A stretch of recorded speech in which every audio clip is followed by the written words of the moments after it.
Saudara-saudari yang terkasih, mari kita kembali ke permulaan dari segala permulaan. Jauh sebelum waktu dihitung, jauh sebelum ada bentuk, sebelum ada suara selain dari keheningan abadi. Pada mulanya, Allah menciptakan langit dan bumi. Namun bumi pada saat itu belum berbentuk dan kosong. Kegelapan pekat menutupi samudra raya. Di tengah kekosongan itu, Roh Allah melayang-layang di atas permukaan air. Alam semesta adalah kanvas yang gelap basah dan menunggu sentuhan agung. Kemudian berfirmanlah Allah, jadilah terang. Dan seketika itu juga, terang itu jadi.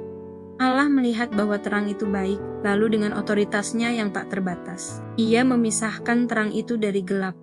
Allah menamai terang itu siang, dan gelap itu dinamainya malam. Jadilah petang, dan jadilah pagi. Itulah hari pertama.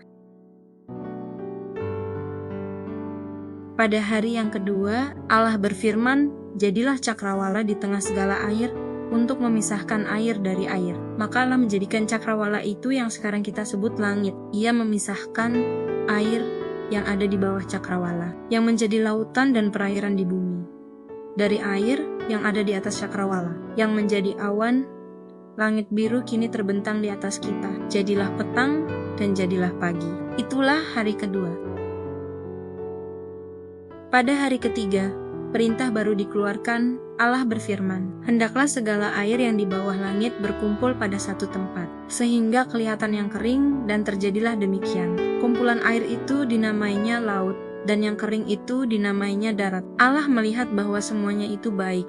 Tidak berhenti sampai di situ. Allah kembali berfirman, hendaklah tanah menumbuhkan tunas muda, tumbuh-tumbuhan yang berbiji, segala jenis pohon buah-buahan, hijau, subur, dan penuh kehidupan.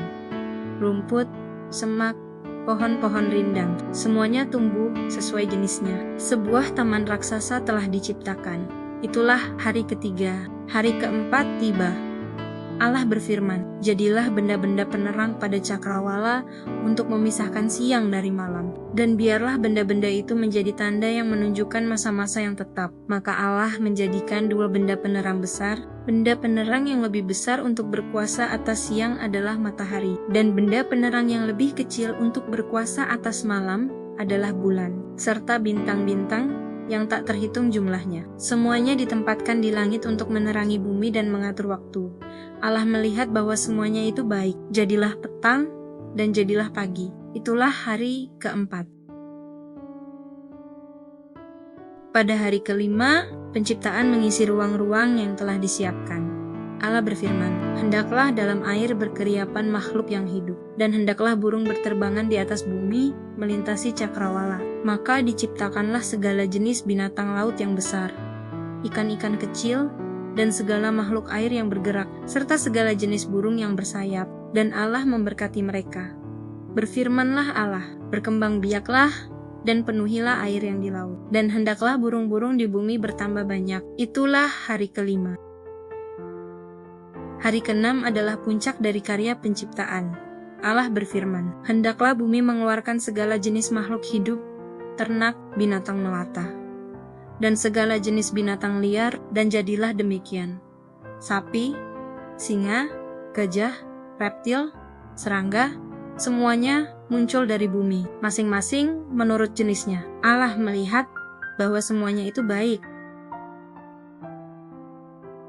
Kini tiba giliran mahakaryanya. Allah berfirman, baiklah kita menjadikan manusia menurut gambar dan rupa kita, supaya mereka berkuasa atas ikan-ikan di laut dan burung-burung di udara, atas ternak dan atas seluruh bumi. Maka Allah menciptakan manusia itu menurut gambarnya sendiri. Laki-laki dan perempuan diciptakannya, dan Allah memberkati mereka.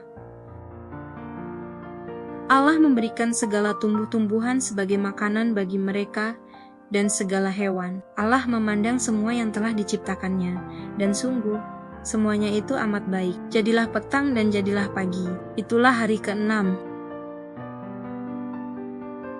Demikianlah diselesaikan langit dan bumi, dan segala isinya. Ketika Allah pada hari ketujuh telah menyelesaikan pekerjaan yang dibuatnya, berhentilah ia pada hari ketujuh itu dari segala pekerjaannya. Lalu Allah memberkati hari ketujuh itu, dan menguduskannya. Karena pada hari itulah ia berhenti dari segala pekerjaan penciptaan yang telah dibuatnya itu.